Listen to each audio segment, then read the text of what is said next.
Amis pêcheurs, amis pêcheuses, bonjour, bienvenue dans une nouvelle vidéo. Bon, petite vidéo très rapide.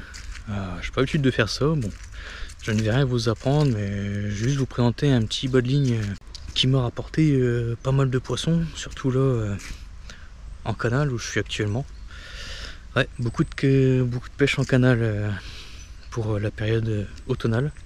Donc j'ai pas mal de résultats et pour l'instant je comptabilise encore 0 décroche avec le bas de ligne que je vais vous présenter, qui est le Combi Rig. Donc je vais vous présenter un petit peu ce bas de ligne et la réalisation de celui-ci.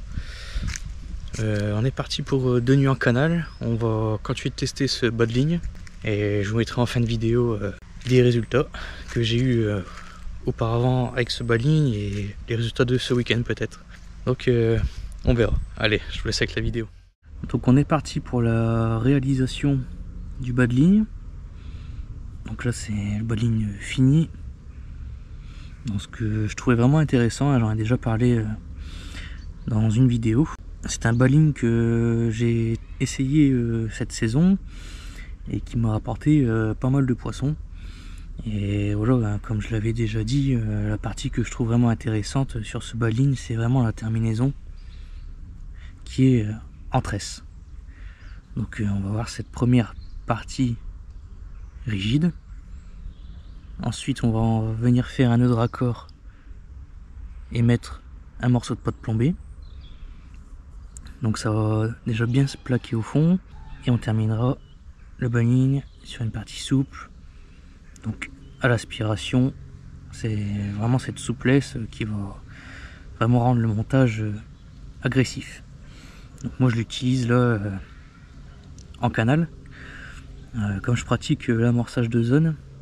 Donc j'essaye de fidéliser le poisson, de le rendre le moins méfiant possible avec l'amorçage de zone. Et donc vraiment l'aspiration, il faut que ça pique, hein. Les départs en canal ça se compte sur les doigts d'une main en général, donc il faut rater le moins de poissons possible. Et donc franchement ce bas de ligne là ne m'a pas encore déçu. Donc allez, on est parti pour la réalisation. Donc au niveau du matériel, qu'est-ce qu'il faut? Donc déjà pour la partie rigide, je vais utiliser le Crystal Wire de chez LCA en 25 livres. Donc ça sera la même marque pour l'hameçon. Donc un FF01 ici en taille 2. Après à vous d'adapter l'hameçon selon la taille de votre appât. Donc moi ça sera du 24 mm, donc je vais rester en taille 2. Pour la terminaison souple, donc c'est une tresse qui est elle aussi en 25 livres. Donc c'est une tresse que j'ai pris un stand au salon de Blingham et justement on discutait avec les représentants de la marque et c'est eux qui nous ont parlé de ce montage Combi Rig et m'avait conseillé cette tresse pour la terminaison. Donc de beaux conseils, hein, comme souvent au salon, et qui rapportent des résultats. Bon, ensuite pour la pote plombée, bon là j'ai pris de la Fox pour rendre le montage encore plus agressif. Je vais mettre un petit kicker en XL, donc c'est pour taille 1 et 2. Bon après soit ça, soit une gaine thermo chauffée à la vapeur, enfin ça après c'est à vous de voir. Et puis là je vais prendre une bouillette, ça sera pour régler la taille de mon cheveu. Donc on va commencer par la partie souple. Donc on va prendre 15-20 cm à peu près de tresse. Je vais venir couper.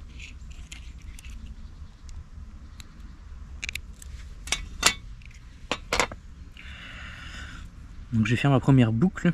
Ça sera donc la boucle de mon cheveu.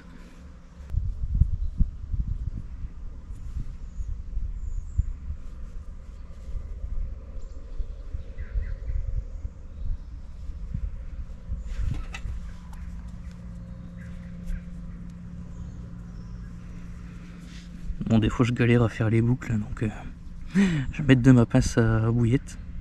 Donc c'est juste une boucle simple, hein, une boucle dans boucle, que je vais venir tac, serrer.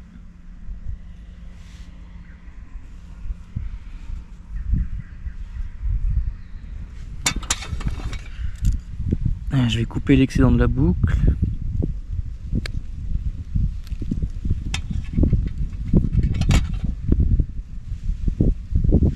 Donc ensuite je vais venir y mettre ma bouillette. Comme je vous ai dit, pour régler la taille du feu.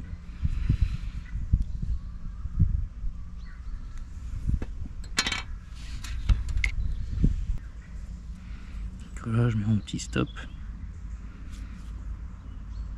Voilà. Ensuite je vais prendre l'hameçon. Donc comme j'ai dit tout à l'heure, en l'occurrence ça sera un taille 2. Et là je vais venir faire tout simple un nœud sans nœud. Donc comme d'habitude, hein, de l'extérieur vers l'intérieur.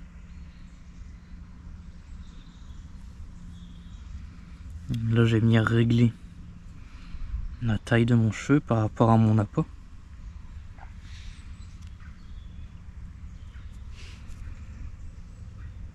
Donc voilà, je fais à peu près cette taille là. C'est parti. Donc ensuite plusieurs tours. 1, 2, 3, 4, 5, 6, 7.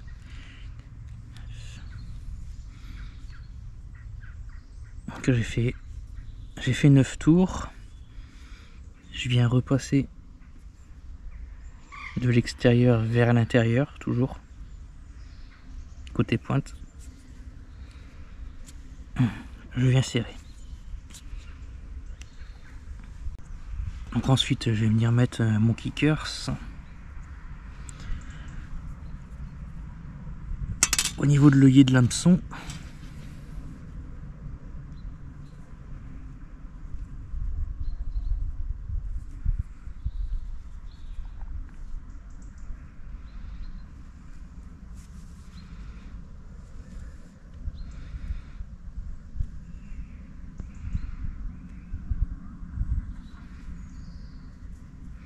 Voilà. C'est pour vraiment avoir cette forme agressive. Donc ensuite on va faire le nœud de raccord, donc entre la partie souple et la partie rigide. Donc là pareil, hein, je vais prendre une vingtaine de centimètres. Après tout dépend de la longueur de baline que vous souhaitez, mais donc la particularité du crystal wire, donc c'est vous le tendez bien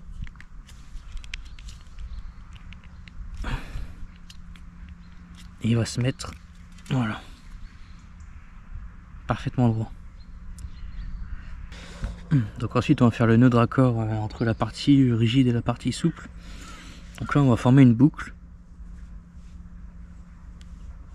Voilà, juste une boucle, tout ce qu'il y a de plus simple. Ensuite je vais prendre ma partie souple.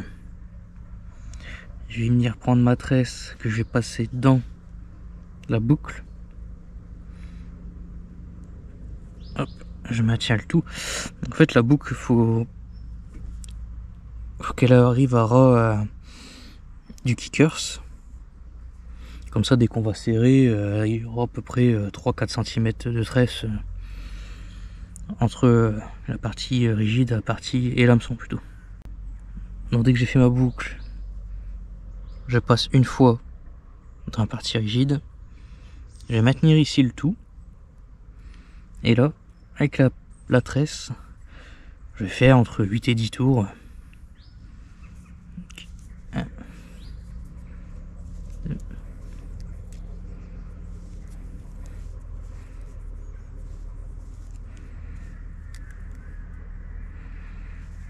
5, 6,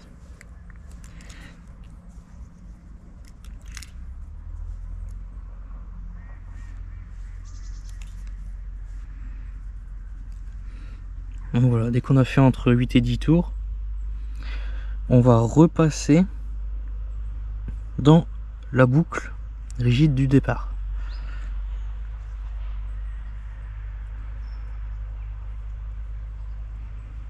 Voilà. Et ensuite, on va serrer.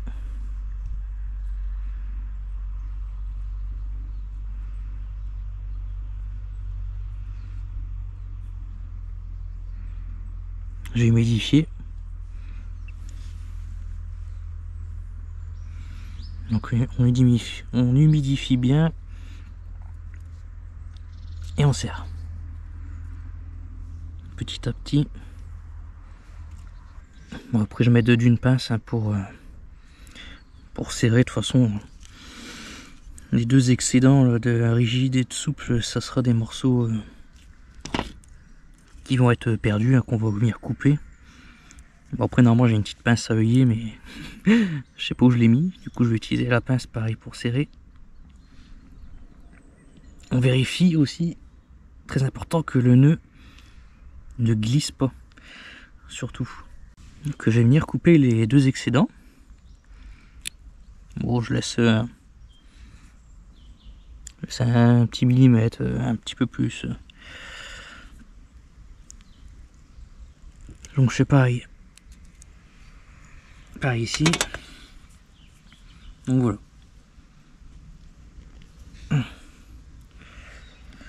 On a fait le plus dur. Alors franchement c'est un balling qui est vraiment simple à réaliser. Moi qui en avais jamais fait, au bout de 2-3, bah voilà, ça se fait facilement après. Ensuite au niveau du nœud de raccord, je vais venir mettre un morceau de pâte plombée.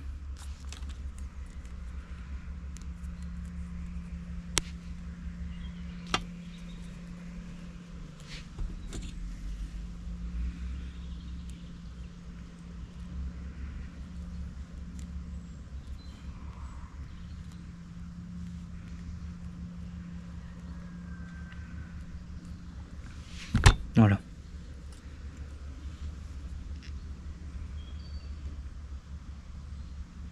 Ensuite je vais venir mettre mon anti-tangle sleeve. Comme ça pour connecter le bas de ligne après.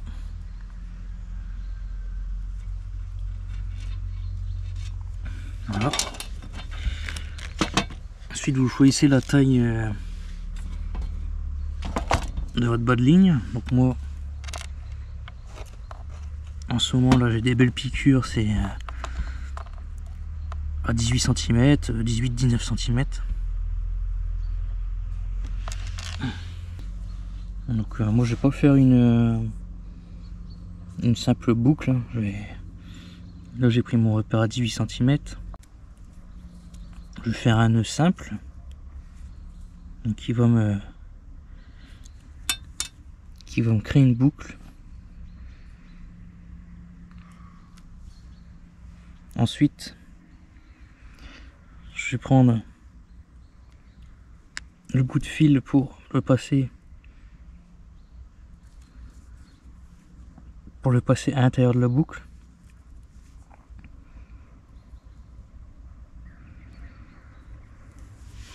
Voilà. Ce qui va faire ceci. Je vais venir faire 2-3 tours, toujours avec le bout du fil.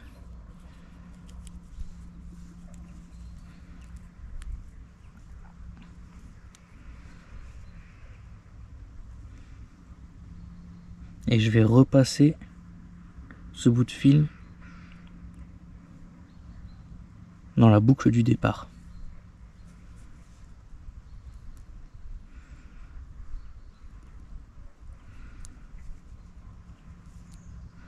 Et je vais venir serrer. J'essaie de vous faire voir quand même.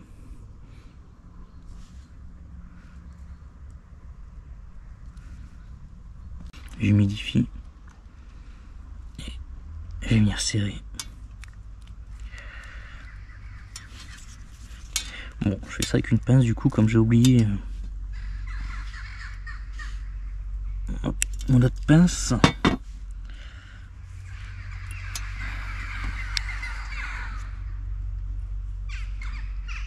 Attends, je vais bien serrer.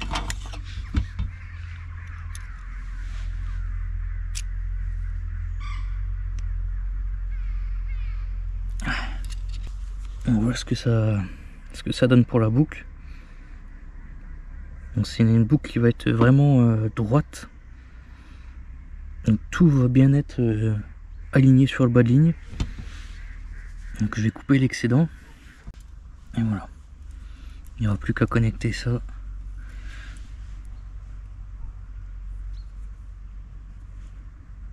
Donc voilà. Notre combi ring est maintenant terminé et opérationnel. Bon voilà, petite vidéo rapide, simple. Donc dites-moi un peu en commentaire quel est votre bas de ligne, on va dire, favori, ou bien votre bas de ligne du moment. Moi je voulais présenter, c'est le combi rig. Comme je vous ai dit précédemment, on est encore là de nuit au canal, donc on va continuer de tester ces bas de ligne et je vous mets les résultats à la suite. Allez, à la prochaine pour de nouvelles aventures.